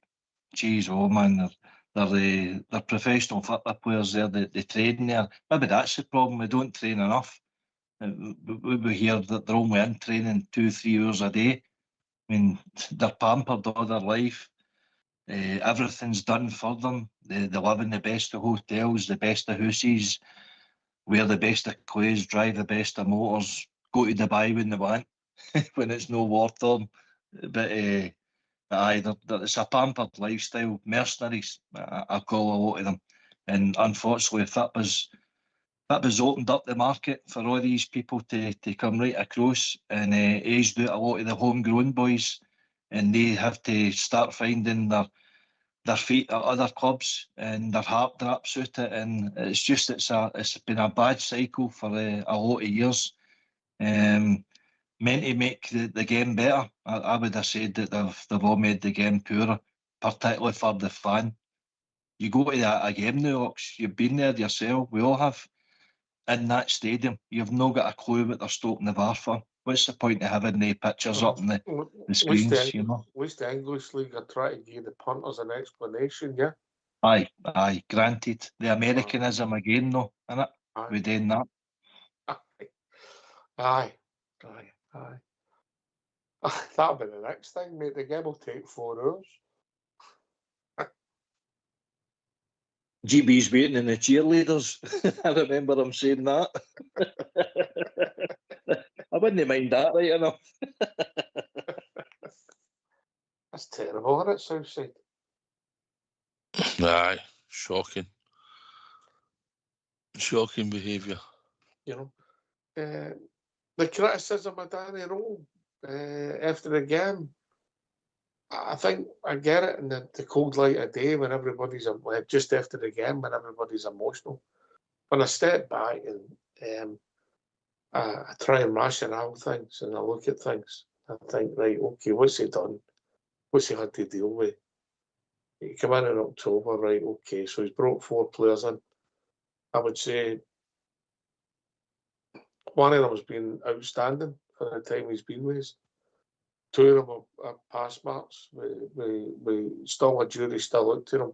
And one that came in with the reputations, the jury still looked with a negative against them. Would that be fair, Southside? I think he's a young manager. He's going to make mistakes. He's only in the door. I think he needed 2 or 3 transfer windows to sort out the mess and get a squad built. And I think it was always going to take that length of time. He got us into a position. Frustration and hope has angered a lot of people, and you can say, well, we're flung it away, we're dropping points here and there. The team's young, it's inexperienced. There's probably not enough players who got the right mental attitude. And he's the one that's going to carry the can for the results. And as I said the other day, it's no Danny Rowe's fault that we've got a penalty gave against us and our goalkeeper makes a save and we've got players that can't chase a ball and try and make sure that they maybe get a foot on it and get it out the road. When Butland's made 2 saves, it's not his fault that we're not picking up players in the box and marking them properly and giving away stupid goals. It wasn't his fault at Livingston and we're giving away stupid goals for set pieces and free kicks into their box. It's down to the players. And maybe once or twice you can maybe look at the team selection and think, not sure about that, I might have played him or him. I get that. We've all done it probably and looked at the team sheet and thought, maybe no with that one or that one. But I think everybody on Sunday would have been happy with the team he picked. The only one that you might have maybe thought about was Scove Olsen starting.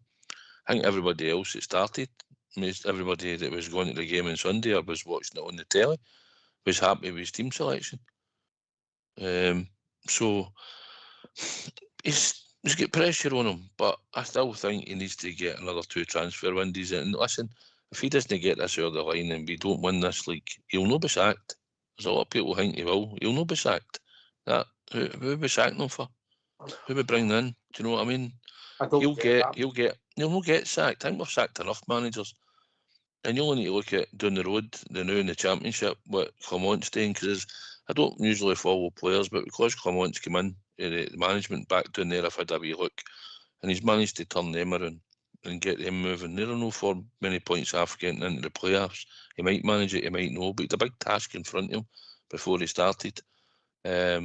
So sometimes you need to just stick with certain managers and go through the bad times to hopefully get a lot more good times. And Danny Rowe will still be there in the summer and he'll get a transfer kitty to build this squad even stronger for next season. That's my belief. Listen, I don't deny he's made errors, but he might have made other decisions that we maybe said in hindsight after the games we would have done, but it could have still went Pete Tong. It's all hypothetical. What I see is we've improved under Danny Rowe. We ain't the finished article, and We've had blips, but we've improved since he came in. AK, what I said about the 4 players, do you think that's fair?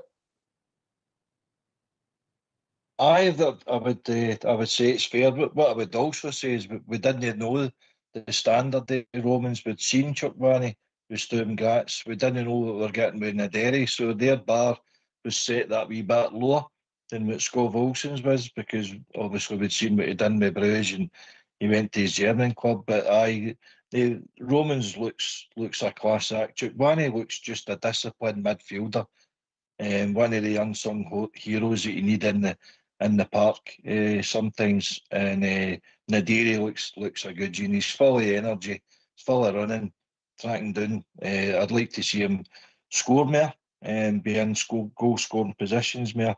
But Skov Olsen, he's the one that's came with a big reputation, so I think you're fair with that submission. Aye. So look, if somebody feels Sorry, Ox. Would you, if I've seen him now, would you take up the option of the £10 million? based on the new? No, what I've seen up to now, mate. Not what I've seen up to now. I'm not like AK and that. I've got a real job, so I've not got time to watch all this other stuff, mate. You know what I mean? Yeah. You know. Aye. So I've not seen any, and I base it on what they do at our club, and I've never heard of them, mate. We were linked to them because I don't follow all the other things like some of the other boys on here have got great interest in European football, etc. I don't even have great interest in the EPL. Yeah, I know certain people with their teams that they prefer. I haven't. Yeah, so when players come in or that, I haven't got an opinion on most of them. I watch some games of football, but not at the same level, mate. If I've seen them. When I come in the door, I've seen all the clips like everybody else, and I don't base any of what I've seen on this now.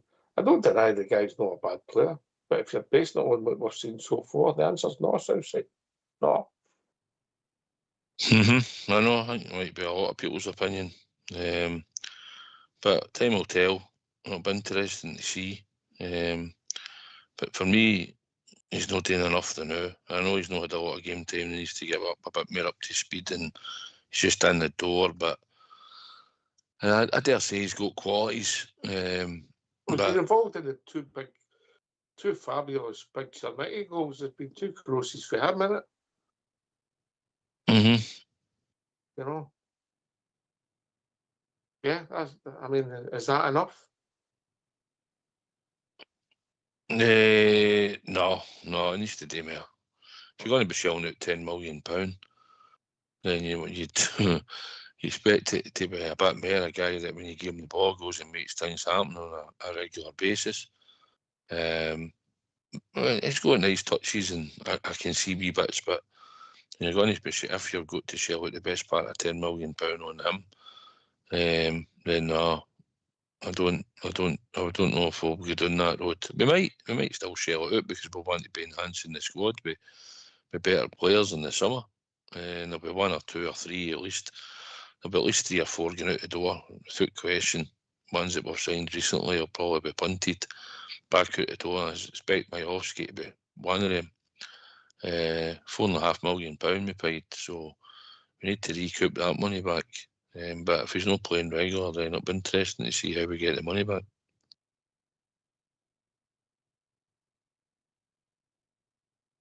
There's also part of me, AK, that wants the manager. If you support the manager, he's going to get his jigsaw pieces, and if he thinks Olsen's just one of his squares or one of his corner pieces, it's up to him, because he'll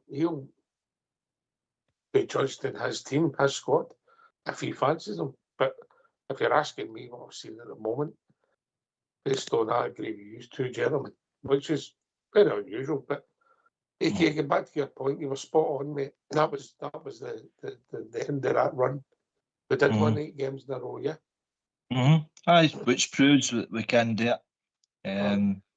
People are looking for a run of wins. I thought that, and it just seems to be for then that's where the doubts and everything started to kind of set in, and the drop points started to set in. So I don't know what's happened for then, or whether it's just a culmination of a few things, but it just proves that we can go on that run of wins.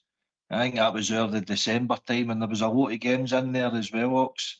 1-0 home to Motherwell and that, and St Mirren, I think, was in there too. It was a dogged, poor performance, but we won, and that was the main thing. That's what we need to get back to. Aye, listen, we made a million chances against Livingston. If we'd have won 1-0 and kept one of the chances and won 2-1 at Motherwell, yeah, we'd all been delighted with where we were, yeah. Oh, absolutely, absolutely, and I'm in the south side camp as well. I think Danny Rowe will get beyond this season. I don't. See, unless somebody wants to come on and tell me why, what are you going to Aye. do? You brought a manager in. Has he made mistakes? Of course he has, but who hasn't he and who doesn't he? It's football, innit? Yeah. Has he improved us? Aye. Or with the finished article? No. The signings look okay. He's brought 4 in, 3 of them look okay. One of them looks outstanding, one of them looks as if. And by the way, he's ultimately got that right as well between the people.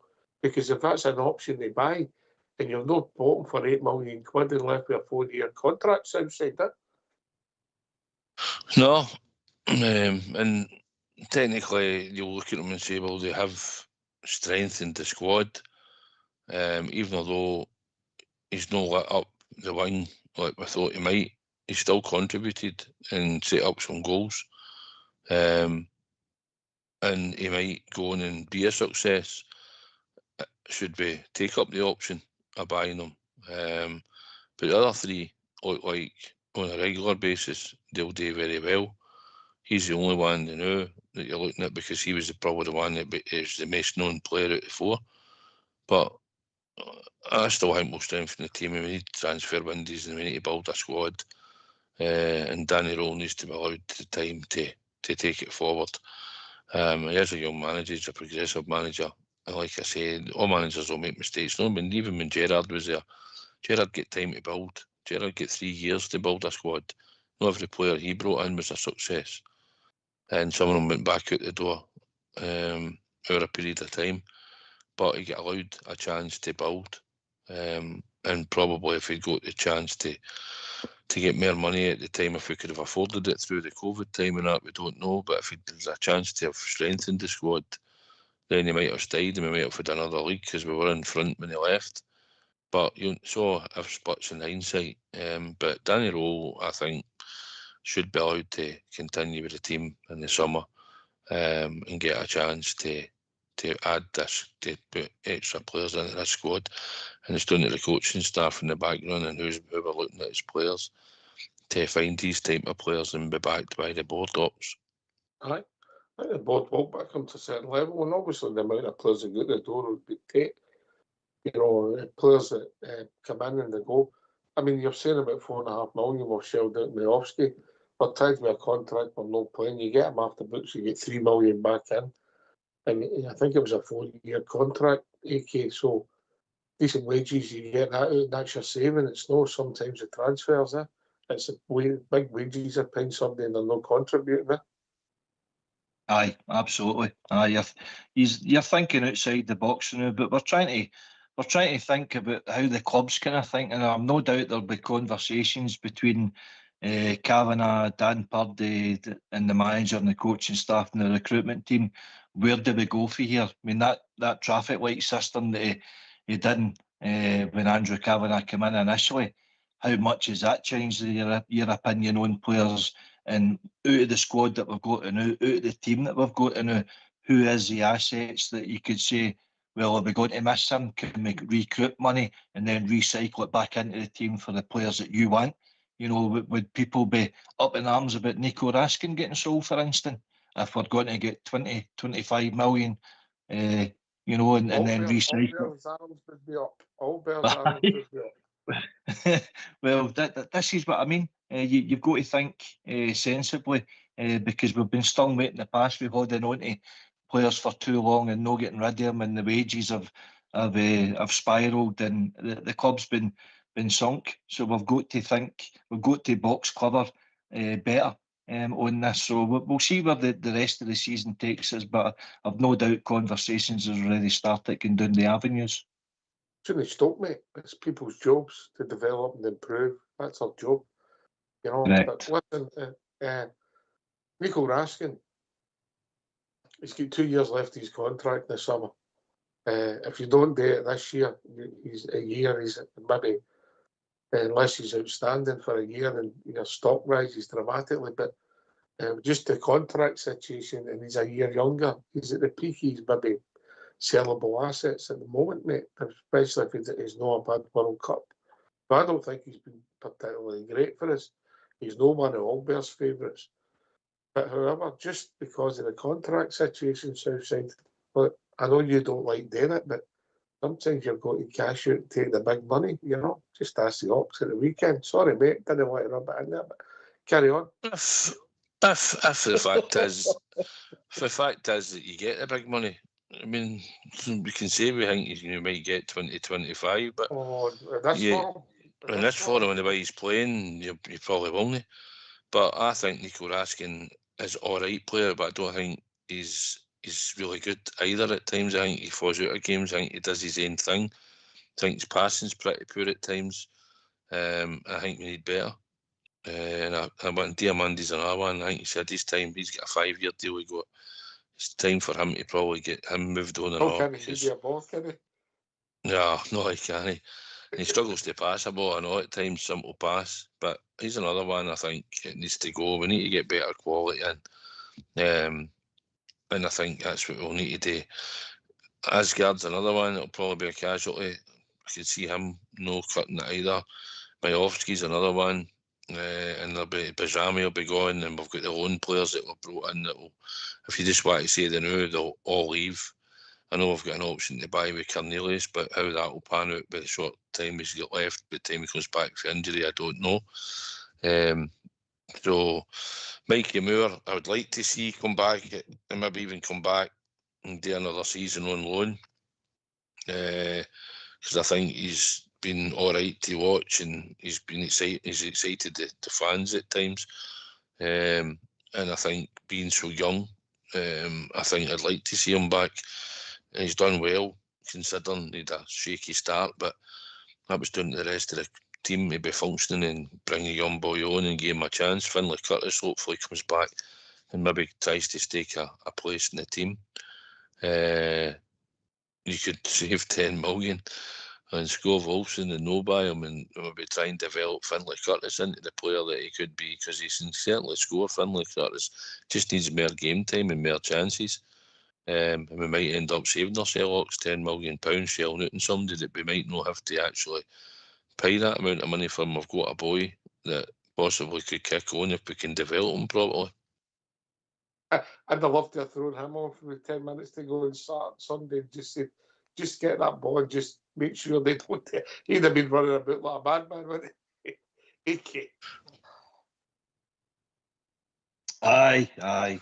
Oh, he's a boy that's just desperate to impress, and this is a club that he's been brought up on, and so he's one of us. So he's basically doing what he's told to go out and get game time to develop and come back a better player, and hopefully we then see the development in them and the decision making and just the qualities that the boy's got. He's raw, but he's one of us, and that's what we love in our team. Connor Barnes, has he got a future? Has Lyle Cameron got a future? I'm not sure. With that, who was it? You mentioned 5 years, so if Raskin, we cash out Raskin and Diamandi, hypothetically, Bajami leaves because he's not getting enough game time, the Ofsky leaves for the same, and Asgard goes, that's 5. You throw in Aarons, the Jiga, Olsen, Moore, and Bagoma. Just to get the squad back, we've got to bring in 10 players. Aye. We will have to build a squad, and we've covered 4 players, and if Grove Olsen, we take the option up, we've covered 4 players where we could see we were light. We needed help. but we need backup in the left back position, and we need to solve the striker's role again, because we'll maybe sell one of them and all. My off-skill probably go, and maybe need to get our backup player. So there's loads of places to fill. So as much as people want to sack a manager, probably at the end of the season, if they don't think he's done a good enough job, then what you got to do, bring another manager in that wants different players and wants to build another squad, and it takes another year or two down the line, we're back to the same scenario. I'll stick with Danny Rule and hope that he can get this over the line. Still a few twists and turns yet, hopefully, and hopefully we can, like you say, if you look at it, as we're only 3 points behind Hearts. Going forward, Hearts have got a couple of tricky games. Pressure gets on to players. Players do daft things. Pressure gets to them. You just never know in football. Hearts aren't prepared to go and win a league. They never built a squad that are capable of doing it. They're there now, but can they hold on? We'll see. So I wouldn't write us after now, but our squad wasn't capable at the start of the season, but we've still got a chance. So it's there to be won. It's just something needs to just tatter on a consistency, Ox. And we've only 2 defeats all season. Half Hearts. That's the only team that's beat us in the league. That's So, it's mind blowing, to be honest. Maybe Hearts might end up doing the Leicester that we all think that will not happen, and they'll be the Leicester City and they'll hang on and they'll manage to do it. But let's hope that they don't. Let's hope that we can get back in this in the next couple of weeks when they go to Kilmarnock away, and then they've got Motherwell to play. They might be game changers. You never know. But we've got to keep winning. We've got to start winning. We've got to go in the case 8 victories in a row. The next 8 league games, victories in a row. The cup game looked after itself, and then we'll not win the 9th game because we'll have that big a party. AK will not care. Yeah, is that what you're thinking? Oh, that's exactly what I'm thinking. And that's the same weekend with the Southside Super 6 Stoats and Ox, and then we all go to Dubai. Now you're being ridiculous.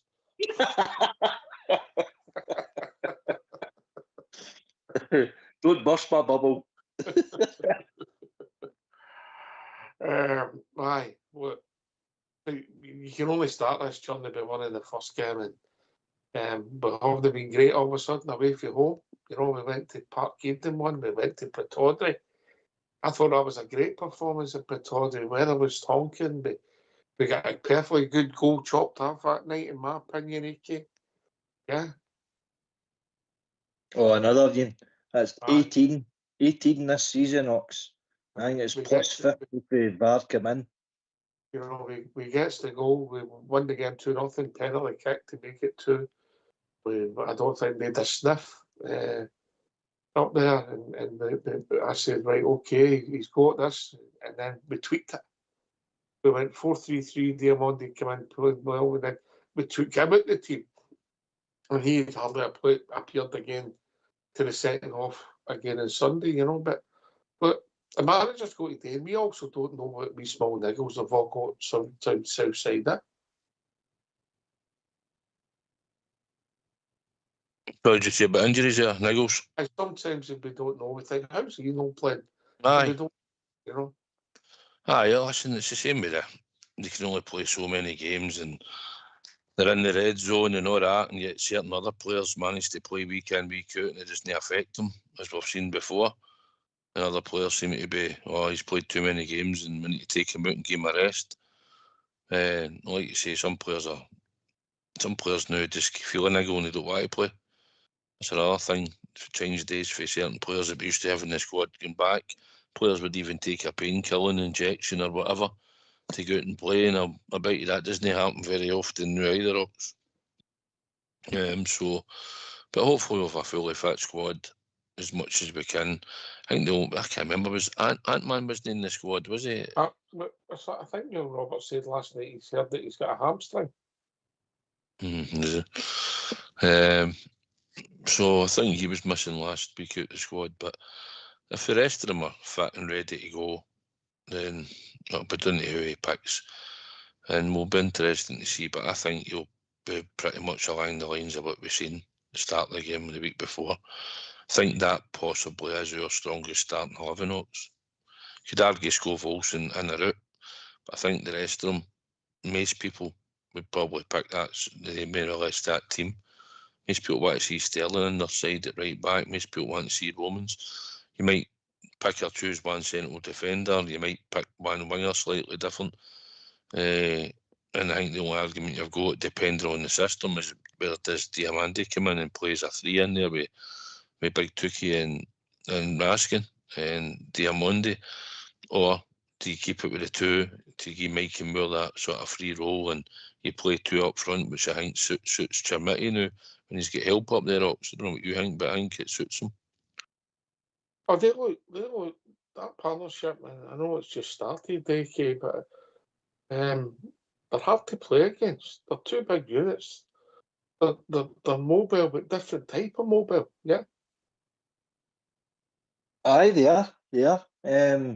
Nadiri seems to do a lot of chasing, shutting down people. He's a kind of trigger for the press and hope others come with him. But they've got attributes. I just think Nadiri just looks a better finisher, a cooler finisher in the box. Cherbiti's a wee bit like Igaman.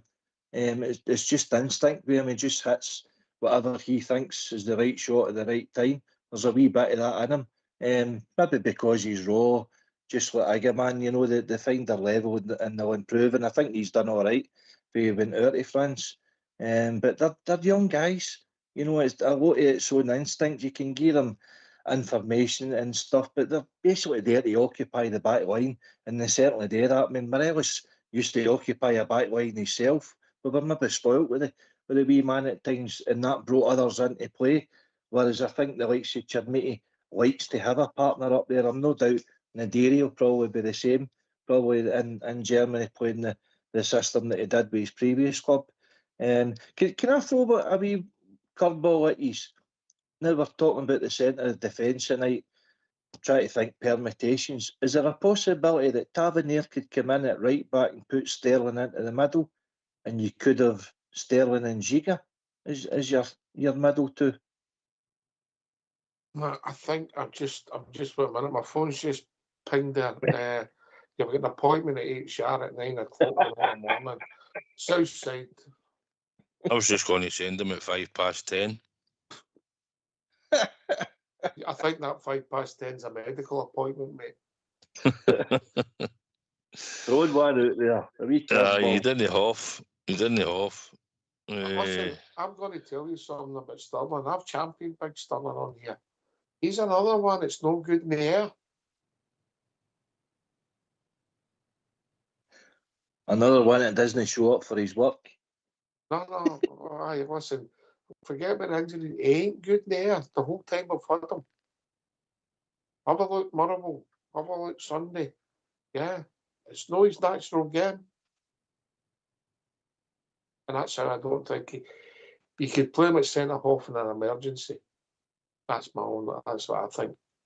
Southside.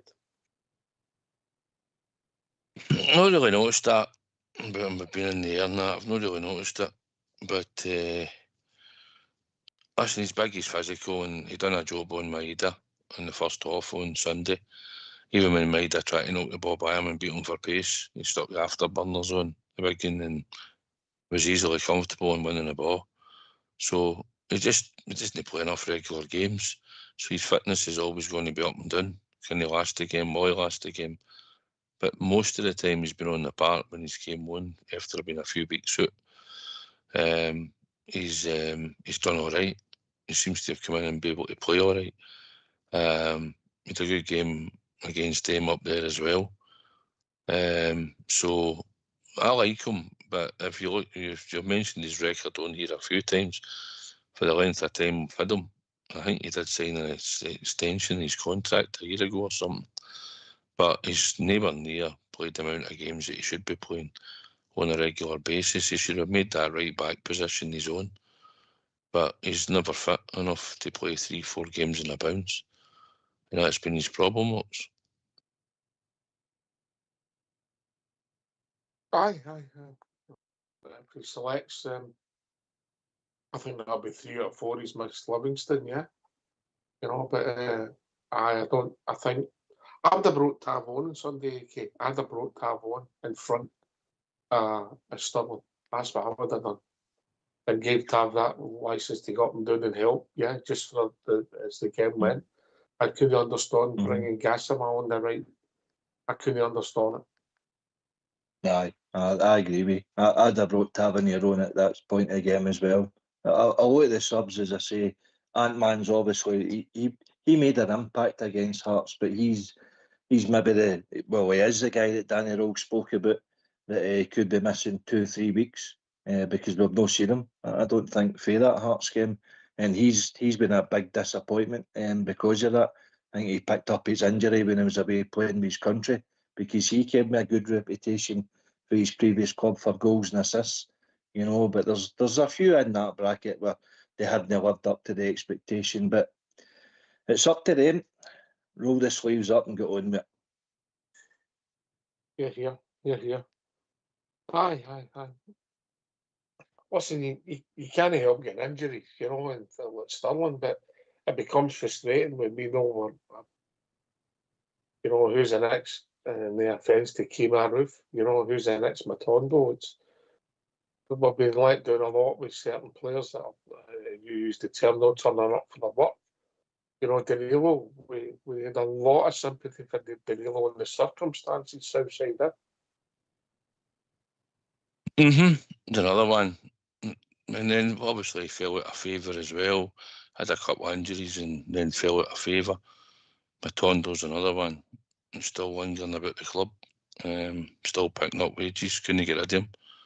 But we'll go in the summer.